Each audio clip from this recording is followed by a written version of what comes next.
liy indi jéeya. bëri na te mooy li ñu si wax yëpp. installation boo xam ne installé nga ko te conforme dana indi problème sécurité. matériel bu nekkul de qualité dana indi sécurité. personnel boo formé wu ba nu fekkee jéeya te xamuñu nu ñuy réagir dana indi qualité. li Malal di wax voilà dana indi problème d'insécurité. et cetera donc li ñu wax yëpp dara génn ko. li ma bëgg a leeral foofu rek mooy sujet yi ñuy wax ni yëpp même une personne saturée parce qu'il a des heures élargies koo xam ne nii li muy day liggéey guddi liggéey bëccëg alors que dañ ko prévoir pour mu liggéey guddi bëccëg kenn remplacé ko même chose la parce que moom nekkut ak toutes ses facultés bu problème amee donc même boo ko formé la nga ko formé day dem yoonam parce que nit il faut que mu liggéey ci dal ak tey dafa bëri yëpp ci la bokk mais li ma bëgg a wax rek je pense que am na moo boobu utiliser léegi mooy protocole bu ñuy wax protocole man day dugg ci process ak procédure rek organisation su ma ko indi ci établissement sanitaire li may wax mooy nan lañ gouverner ñun bu ñuy def projet depuis début ba bu projet bi jeex ba ñu koy ubbi ak su projet bi continuer phase bi ñu exploité ba li ñuy wax cycle de vie projet bi jeex parce que ñun xam nga suñu problème ñu fi bëri nag en Afrique fii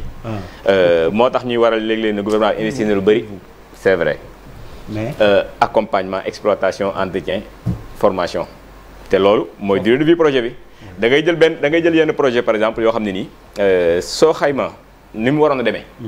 muy budget bi ngay investir ci départ étaler ko ci cycle de vie projet bi maanaam durée bi mu war a fonctionner yëpp ba yenn équipement sax war a def deuxième vie ba cycle de vie boobu projet jeex nga xam ne waroon na wax ne projet bii amoon nañ droit raser lépp defaat beneen bu bees parce que cycle de vie am jeex na léeg-léeg coût bi ngay investir xam nga ñaata lañ koy xaymaa 5% si léeg-léeg noonu lañ koy xaymaa parce que en général li gën a tuuti si budget d'exploitation mooy boo defee projet ba mu commencé opérationnel war ngaa prévoir au moins 5% coût bi réalisé projet bi chaque année muy servir exploitation nag bu ñu ko jëlee mooy infirmier bi salaire mën naa dugg ci biir xëy na mais du moom rek am nga installation électrique am nga installation sécurité incendie am nga installation plomberie am nga oxygène am nga affaire am nga personnel donc annexe boo xam ne dañu war a compétent xarañ ci loolu di ko war a mën a suivre exploitation di xool ba xam ne ngi dox correctement am ngay prestataires yu nekk autour pour jox exemple bi gën a simple mooy extincteur bi ñu wax mooy élément bi gën a simple mais mënut a ñàkk si benn établissement de santé publique te pourtant extincteur war nañ ko contrôler tous les 6 mois xam nga ñëw na si bourse familiale bi doon wax léegi ñëw na si bourse familiale bi doon wax léegi boo ko tegee sa kër yow jënd bi rek problème la oto bi ñu la koy imposé sax doo ko jënd te 3000 francs la jël wala 5000 nga dugal ko sa biir kër war na léegi di fay prestataire boo xam ne tous les 6 mois mu ñëw di contrôler boo ko utilisé mu ñëw rechargé xam nga moo tax li ñuy wax nii yëpp génn sujet bi xam nga lu ñu war a def mooy au niveau ni ñuy gouverner projet yi une fois bu ñu tegee réglementation parce que secteur bi am na réglementation ñu fexe ba am ful la nag mën koo appliquer buñ ko appliquer ñi nga xam ne ay récidivistes lañ ay défaillants lañ ñu mën leen sanctionner mais problème bi li koy indi mooy écrasante majorité bi ñoo ko doon appliquer léegi du coup mënuñoo sanctionner woon yëpp et ça devient la règle voilà loolu mooy problème bi donc par exemple dama lay jox établissement sanitaire comme yeneen établissement yi mën na nekk devant du public mën na nekk immeuble de grande hauteur parce que da ngay am problème pour évacuer nit ñi dafa sore ci kaw comme li amoon World Trade Center bu tàkkee ci suuf kenn xalaatu évacuer li ñu xalaat rek mooy déplacer jégal si comportement bi dépasse yóbbu si comportement bi moo tax bu ñu koy defar dañuy fexe ba immeuble bi moom dans tous les cas bu dee tàkk wurta mën a daanu mooy tax ay cas exceptionnels yi nga xam ne peut-être ay engins extérieurs yoo xam ne kenn sóoraale wu ko woon jamono yooyu noonu mais léegi ñu ngi koy sóoraale parce que waaw il faut au moins mu am benn yoon ñu mën ko sóoraale donc loolu mooy problème établissement sanitaire c'est la même chose li fa nekk ay personnes vulnérables la dafa am ay locaux à sommeil et dafa am ce qu'on appelle des personnes à mobilité réduite donc ñett yi yëpp ay cas de vulnérabilité nit ñi dañ fay nelaw nit ñi fa nekk dañoo néew doole te am ñu fi bëri mën ñoo déplacé wu seen bopp ñetti conditions yi noonu bu réunir dafa am lu mu laaj mooy norme yi nga xam ne mën nga koy construire booy construire da ngay déposer dossier d'autorisation de construire mu jaar ci service yi nga xam ne nii ñoo ko seq y compris sapeurs-pompiers parce que ñoo xam règle d'intervention yi évacuation yi et cetera jaar division des établissements classés parce que pourquoi am nañ fa ay bouteilles oxygène am nañ fa stockage des liquides inflammables et cetera dana jaar direction de l'aménagement urbain parce que war na xam position bi xam et cetera dana jaar ministère fonction publique xam ñan personne xam personne annexe bi lépp foofu am nga autorisation pour construire soo construire ni ngay construire ku nekk xam na ko architecte bi c'est vrai que c'est l'homme de l'art mais derrière il y a des acteurs de la sécurité ce qu'on appelle ay bureau de contrôle ay cabinet d'ingénierie yoo xam ne ñoo ci veillé soo demee ba lépp pare ba def réception da nga war a am autorisation d'exploiter direction de la protection civile moo ko war a joxe. dañoo war a ñëw visite nag. xool nag lañ validé woon avant. ci règle de sécurité yi lañ defoon nag yëpp est-ce que respecté nañ ko bu ñu ko respecté jox la attestation d'exploiter booy def hôtel war nga koo def booy def santé war nga koy def booy def leneen loolu parfois dañ koy tëb. li si bëri dañ koy tëb mais bu fekkoon respecté nañ ko léegi nag nga soo commencé vraiment liggéey bu métti bi nga soo ko tàmbali mooy exploitation bi parce que loolu la ñuy fàtte toujours projet important trop c'est vrai que danañ xool ñun li ñuy liggéey toujours ci budget bi dugal ko moo tax ñuy wax investissement important mais c'est pas le plus important c'est loin d'être le plus important défi bi dëgg-dëgg exploitation la parce que waxoon naa leen ci début émission bi cause incendie yi su bëri 83% d'origine électrique la mais dañ ne ci incendie d'origine électrique yooyu noonu 90% c'est d'origine humaine maanaam nit moo def toon lu mu war a def ci installation bi wala ci intervention bi wala ci la kon kay xam nga ne lépp delluwaat ci nit ki rek. le facteur humain kon day delluwaat ci nit ki. mooy luy kii di wax personnel bi. est-ce que ñi nekk ci biir salle bi war faa nekk à temps plein ba nga xam ne kuy génn sa borom dalaa war a relever. ñu xam ne fii am nay bébé yoo xam ne de toute façon mënuñu seen bopp dara. protocole ñu ngi ci ay couveuses ay équipements yu sensibles ñoo fa nekk di consommer courant. war na am risques yi présent salle bi. mais ils doivent être formés sur les risques pour xam ce qu'on li ñuy wax nu ñuy comment secourir comme cas où voilà secourir waxuñu leen ñoom ñu nekk les experts en incendie ou des trucs non mais secourir booy nekk salle boo xam ne yaa fa war a nekk war ngaa xam règle de secourir le bon réflexe en 3 étapes li ñuy wax mooy protéger cause bi nga xam ne mooy indi problème bi nga éliminer ko bu fekkee problème courant nga commencer par couper compteur bi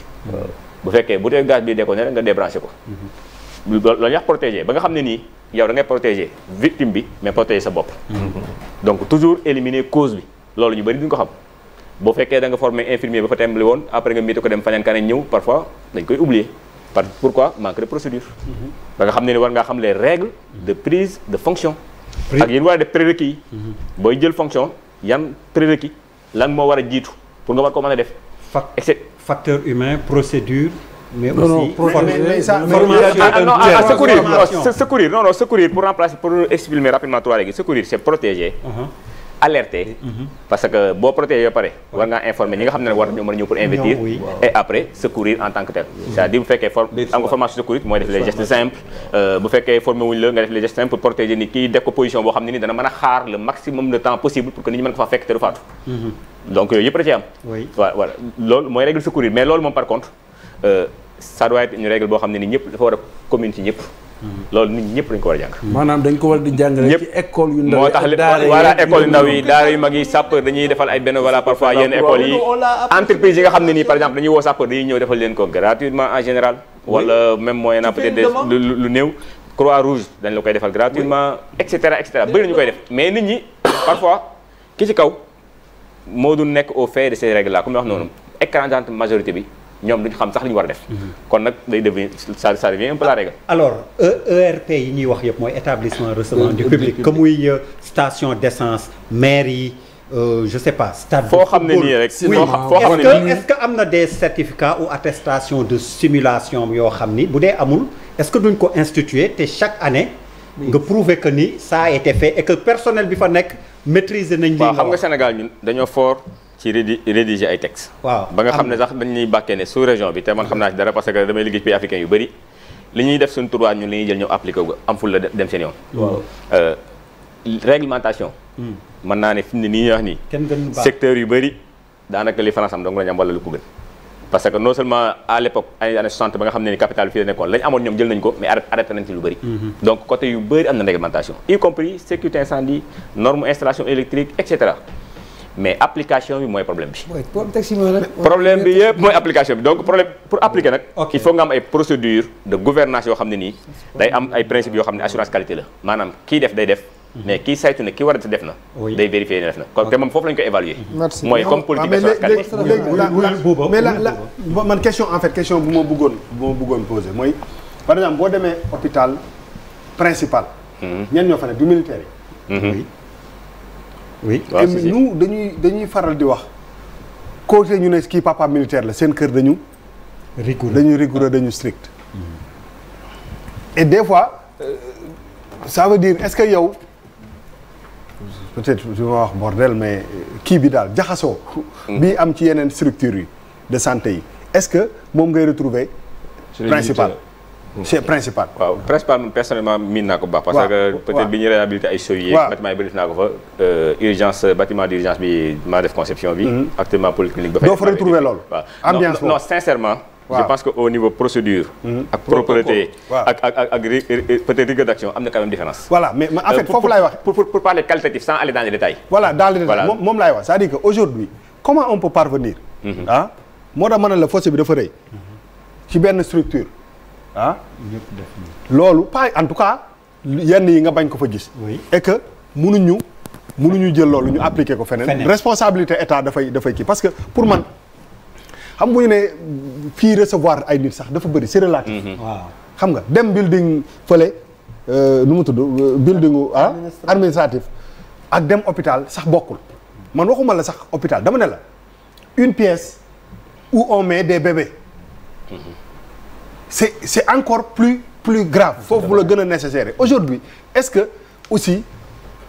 parce que boo développer ay procédures ay protocole maanaam protocole pour sénégalais yi ñu bëri ñuy seetaan dégguñu français maanaam nan lañ ko mën a doxalin ci waxal charte ay charte dafa important parce que gars yi dañ ne waa lan mooy protocole mooy ay charte te charte yi pour man boo convoqué sax docteur bi lay faj moom ci ay protocole ci ay charte lay sukkandiku pour faj la mooy que lii la dose bii lay jël charte bii la ko li mu jàng lii la ko wax bu boolee lii ak lii bu la ko joxee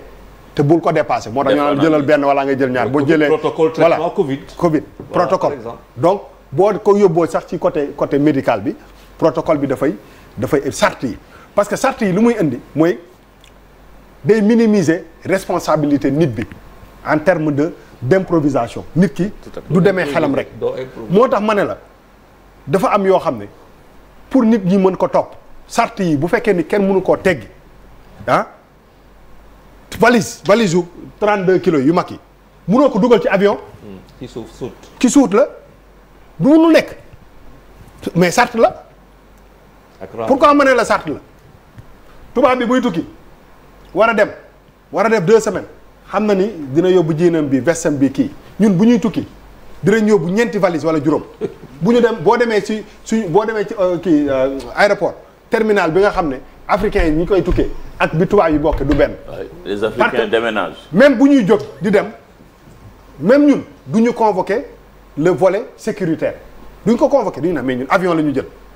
jëlal rek bu ñu demee ñu waxal ba mu kii parce que boo demee ñu négocier. non dëgg la ñun ñi yëpp depuis temps Air Afrique la ko daaneel li daaneel ay Afrique yooyu suñu yooyu yëpp daf ci bokk. boo demoon JFK léegi nga dem ci kiiw boo demee kiiw suñu compagnie boo demee gis bu Delta taxaw nii bu suñu gars yi pour ne pas citer de nom kay américain lay graaw da ngay gis que ni différence boobu dafa am donc pour man est-ce que solution bi aussi nekkul si même nit ñi bu ñu amee nu ñu mel ñu war a corser charte yi ba nga xam ne parce que pour man nga ñëw ci benn structure benn hôpital ne la way du ma génn parce que sama malade laa andi. c'est trop facile. Au comportement individuel. non mais non comportement individuel dafa am. responsabilité de l'État dafa am. structure bi moment bi nga xam ne état bi moom moo ko jël en charge responsabilité li fa nekk ak li fa dul nekk yëpp ci état bi la. ça veut dire que charte yooyu mooy que nit bi bu ñëwee mu am loo xam ne seen parce que seen responsabilité mooy fexe ba nga xam ni la xew la principal. mu mën a xew ci yeneen dëkk yi. waaw mais foofu laa ñëw gis nga règle yi du ay règle commune de. parce que fi ngay wax ne bébé dañ fee nekk effectivement. loolu moo tax réglementation am solo ndax ñi réglementé dañuy xalaat. dañuy xam li jar corsé. li jar digg doom ak li jar vraiment oyofal. parce que xam nañ fan la risque yi ëppee. li may développé léegi laa njëkkee. dama ne boo jëlee établissement sanitaire. waaw surtout service boobu ngay wax. day boole ñetti risques yoo xam ne nii. boo jëlee établissement de santé public moom da koy nekk ba pare boole lële ndax dana boole personne koo xam ne mënut a dox. mobilité réduite. waaw boole foo xam ne nit ñi dañu fay nelaw guddi. parce que malade day nelaw guddi. donc mu am exigence hôtel parce que nit ñi dañuy nelaw donc risque mën na leen a bett. boole ñoo xam ne nag mënuñu seen bopp dara. voilà muy xale boo xam ne il n'est même pas conscient. donc gis nga loolu réglementation da koy jël ba tax na boo jëloon fi mu ne nii service demee noonu côté réglementation incendie côté réglementation installation électrique et cetera moo gën a expliqué téeméeri junni yoon day fekk sax bouteille yi ñu waxoon léegi pourquoi bouteille bu nekk ci biir pourquoi bouteille bi bit la war a nekk pourquoi benn tiw rek moo ko war a indi pourquoi am na compteur boo xam ne day lire sax pression bi sur circuit bi foo ko war a autoriser ubbi warut a dépasser yenn débit yi da nga mel ni chauffe au cœur rek boo ko taaloon même boo defee maximum normalement warut a dépasser les 70 degrés parce que naan bu nekkee day lakk yaram. day lakk waay nga xam ne yow même boo bëggee def gaz sax mënoo ko. l'appareil da la koy interdire. même oto yi. xam nga yooyu yëpp mooy réglementation. léegi nag ñàkk respect bi moom je pense que question management la rek. sart yi en général. day jël réglementation ëmb ko mu nekk noyau. li des ñu xool ñun suñu gouvernance nan la ñuy fonctionner mais problème bi mooy comme boo jëlee exemple bi ñu joxe nga xam ne moo gën a classique pourquoi benn hôpital boo demee ñu ne la yemal fii wala clinique privée nga dëpp boo demee benn hôpital bu ngeen yemal fii nga bañ parce que yow inconsciemment da nga xam ne sa kii boo ko bàyyee mu tumuraanke peut-être y a plein de choses damay imaginer rek donc xam nga ni ko day introduire subconscient nan lay accueillir rek propreté bi règle yi sa historique sa passé si établissement bi yooyu yëpp da nga koy convoqué peut-être malade bi aussi mën na rek loolu lépp donc doon posé lii kii di wax ni c'est en rapport à ça ma àggale juste si dernière question bi parce que su ma jëlaatu parole mën a clôturer par rapport changement climatique yu Charles yi donc position bu tey yeeg yooyu yëpp loolu réglementation définir na ko peut-être techniquement jëruñu dans les détails mais il est clair que nekk ci biir salle moom ci kaw ak suuf nag fu mu nekk en sécurité te accès bi simple pour approvisionnement sans muy am ay manutention effectivement foofu moo gën ba tax na hôpital boo dem mu sérieux fekk nga fa benn stock boo xam ne c'est pour les bouteilles mu nekk à l'air libre déjà bien ventilé dans une grille boo xam ne oto mënta ñëw ba dal ko parce que protéger nañ ko contre les risques de choc ba pare nag mu am ay circuits yoo xam ne nii li ci war a nekk ci disposition de vente contrôle sécurité war na ci am donc loolu y a pas de problème léegi deuxième point bi mooy l'origine des sinistres je pense que xaw naa ko balayaay mais justement bii de façon précise je pense que question yi Bamba doon wax léegi loolu lay fekk si première kii heure yi war nañoo mën a wax quand même lan mooy origine yi mais Kébé parce que lu mënta nekk même bu nekkee nit ñi nekk ci biir salle yi ñi ci biir hôpital bi nit ñëw nañ fa 1 minute 2 minutes wax nga ko léegi ne ça peut ñëw 5 minutes donc première cause yi moom war nañ ko mën a wax léegi nag li jafe mooy surtout responsabilité de façon précise mais cause yi moom vraiment war nañ ko wax Sénégal en tout cas man personnellement je me suis intéressé démb ba léegi pour xam cause yi mais xamaguma cause exacte mais Kébé très rapidement rek ñu génn hôpital ba parce que ci la bokk dañuy yaatal du ñu yam ci hôpital waaw léegi pour ñëwaat laaj changement climatique oui mais da ngay yóbbaale rek ci boutique ba yaa ngi wax ay mais suñu boutique yi ñi ngi fay jaay farine diwlin ay papier ngi fa ñu fay jaayaale gaz te doo fa gis comme il disait extincteur amu fa yaa ngi gis charrette yi dañuy yab gaz di jaay charrette gisuma ko ci boîte extincteur di dem même les camions qui livrent gisuma ko ci mais les camions souvent dañuy am oui mais am na ci yu bëri yoo xam ne alors que comme ni ngay wax fu ñuy jaayee gaz dafa war am ay normes aération autorisation am na gën a garaaw gaz ndax xëy na gaz boo ko manipulé wu yett choc yeeg yooyu demee noonu mën naa bañ am dara mais am na yoo xam ne nii li kiy wax ni da ci nekk am na produit yoo xam ne boo stocké à eux seuls avec benn delta température bu ndaw mais dañuy auto s'inflammer waaw mais imagine ngeen benn boutique bu am problème rek ci mais loolu da nga koy classer organisation des secteurs d'activité de façon générale ce qu'on appelle secteur formel secteur informel dans le secteur formel day am benn minimum de gouvernance boo xam ne dañu ko exiger de fait de la loi mooy indi ba ci gestion bi gouvernance financière bi gouvernance fiscale bi ñu am yoo xam ne dañ la koy saytu di la ko def secteur informel dañ ko booyal léegi-léegi ñu bàyyi ko nag effectivement policiers yi muy fi nga war a nekk fi nga wër ta nekk alors que au delà fi nga nekk fi nga wër ta nekk am na beneen boo xam ne dafa war a dugg ba ci biir muy direction de la protection civile mooy indi yenn marché nga fekk branchement anarchique alors que protection civile effectivement waroon nañu def parfois des descentes sur le terrain est-ce que ñoo ngi koy def de façon complète wala mënuñu ko je ne sais pas effectif bi loolu bëgguma dugg ci côté boobu noonu mais en tout cas dama bëgg wax ne rek c'est prévu par la loi normalement war nañu ci changement climatique oui léegi très rapidement waaw changement climatique ou réchauffement climatique parce que ñun impact boobu la ñuy gën a gis mooy tout simplement yenn gaspillage yi ñu def ci àdduna bi wala industrie énergivore yi ni ñuy def ba nga xam ne nii jaww ji ñu ngi commencé yokk température bi bu ñu yokkee température montagne de glace yi di fondre ndox mi ñëw duñu fekk si les plages se dégradent on perd de plus en plus les secteurs d'eau douce en lieu et place des secteurs d'eau salée on perd des surfaces habitables et du coup effectivement on est agressé par nous-mêmes sur variation bi sur agriculture bi secteur alimentaire bi voilà plein de choses loolu ku nekk xam ne ne man boobu j'ai pris part au COP20 après depuis yeneen demaatuma mais décision yi ñu doon jël mooy ñi nga xam ne dañuy am industrie énergivore ñu yóbbu leen tendre vers des énergies yoo xam ne c'est plus propre par exemple ku nekk xam ne yéen doon wax ak problème ñi am problème recyclage donc énergie voilà renouvelable et cetera ba pare képp koo xam ne da ngay consommer nga war a participer ci budget bi